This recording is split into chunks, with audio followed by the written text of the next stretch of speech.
Vo? Hey, guys. I've been watching your show for a while off and on, and it just sort of occurred to me that, people who say they believe in God, they're talking about belief. It seems really difficult to prove it, in a conventional sense, one way or another. So how you guys seem pretty morally certain that there is no God. I mean, it seems to me, ironically, that requires a leap of faith, because how can you know that? I wouldn't say I'm morally certain. Well, and I never claim more like where you're coming from. And I never claim absolute certain. You want to address this one real quick, or?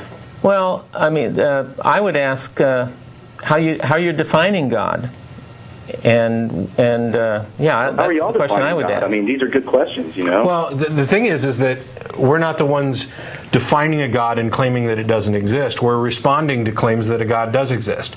Now, it's kind of what it sounds like. What you're saying is this argument that it takes more faith to be an atheist than it does to be a theist. Maybe not more, but maybe just as much. But it's not. Does it take more faith to disbelieve the claims about Bigfoot than it does to believe them? Well, that's an interesting point. But, I mean, even with Bigfoot, okay, I don't want to compare God to Bigfoot. Well, okay, but in general, faith is... There are a number of ways in which we go about determining what is believable or not to each of us.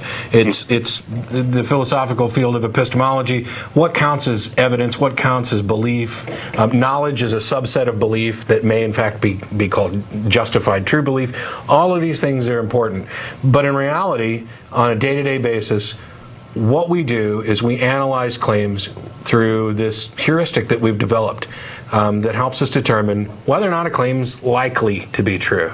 We're not making claims about absolute truth. And when I hear claims about the existence of a God, even claims that I used to believe, I now find that there's insufficient evidence to justify those claims. Doesn't mean that I believe that they're absolutely untrue. Some of them I do because they're logically inconsistent. Are you saying that you believe there's no God, whereas Christians or other religious people believe there's a God? Well, see, that's the thing. For me, in atheism in general, is a lack of belief in a God. If the question is, do you believe a God exists? If you say yes, you're a theist. Anything else, including I don't know, you're an atheist. I thought if you said I don't know, that meant agnostic. No. Agnosticism and atheism aren't mutually exclusive, because agnosticism and Gnosticism go to what you know, and theism and atheism go to what you believe.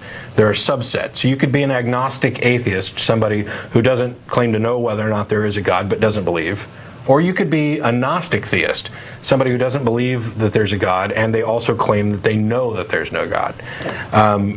Under those definitions, I'm an agnostic atheist.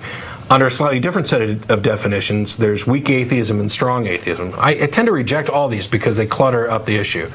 The simplest thing is, I don't believe that any of the claims about the existence of a God have met their burden of proof sufficient to make me believe them. I also, on a side note, and this isn't all atheists, happen to believe that there is in fact no God. And the reason for this, that actually is a position that I would have to justify.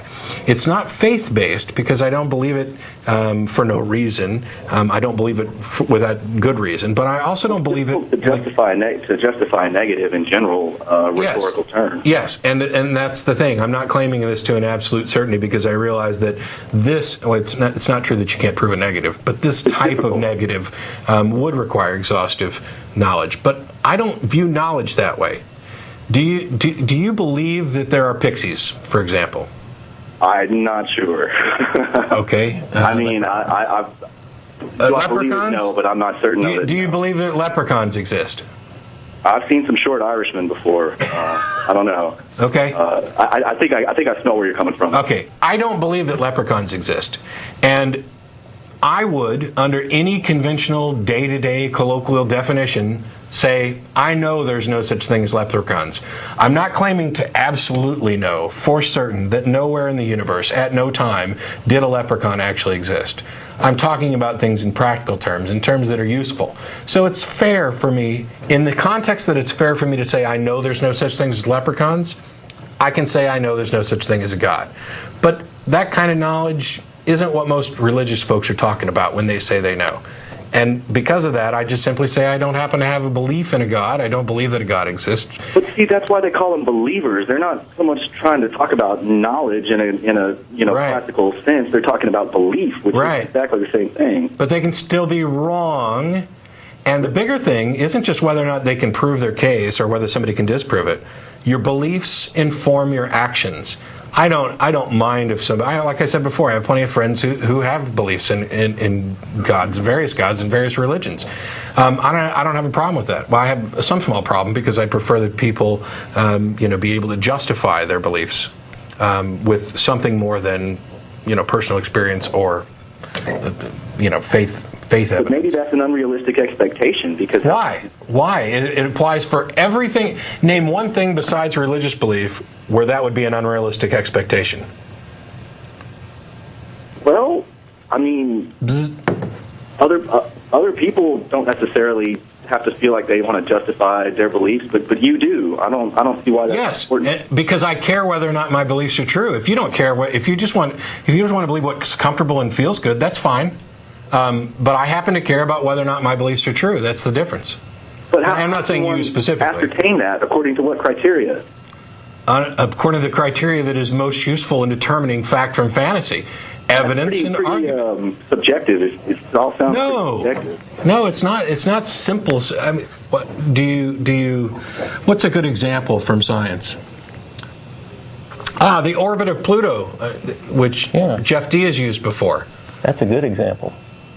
It takes, 200 and some odd years for Pluto to orbit, but we haven't even known about its existence for that long. So how do we know that it actually orbits? How do we know that it's ever completed a full orbit, or that it ever will?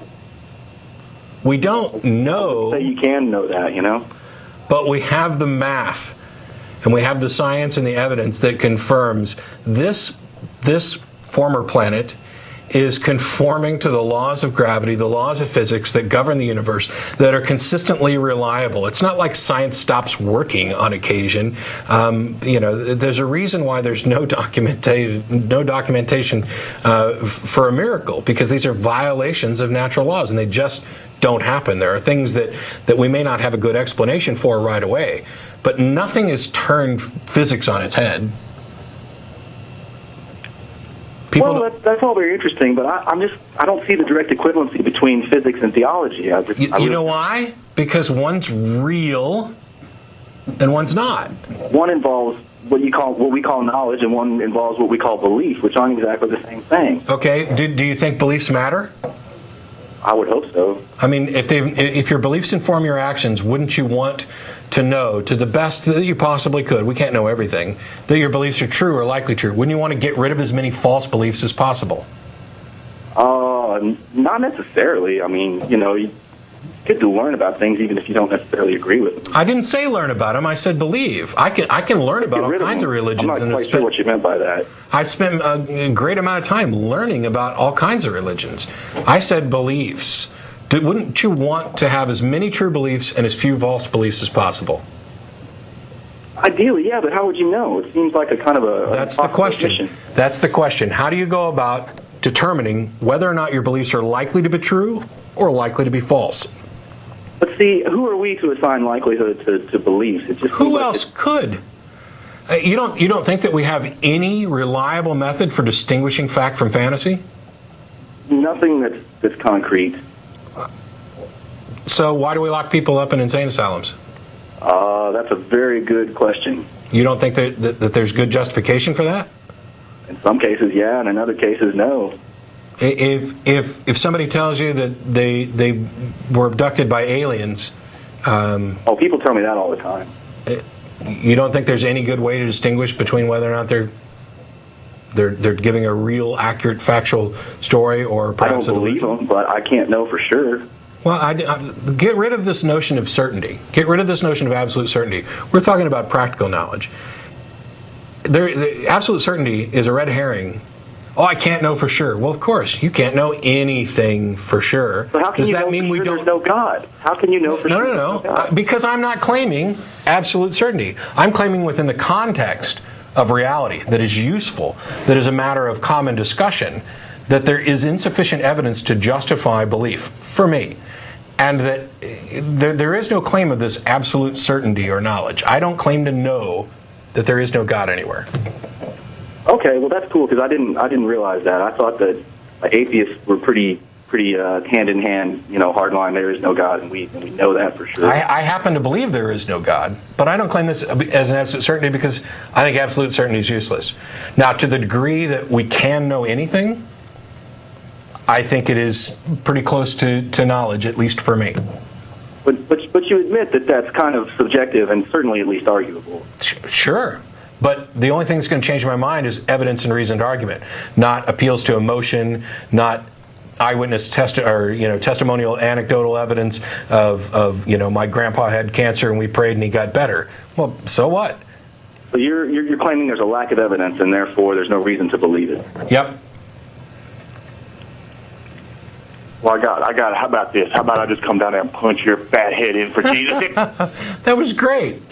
I love the fact that you held on, really, for a long time. It was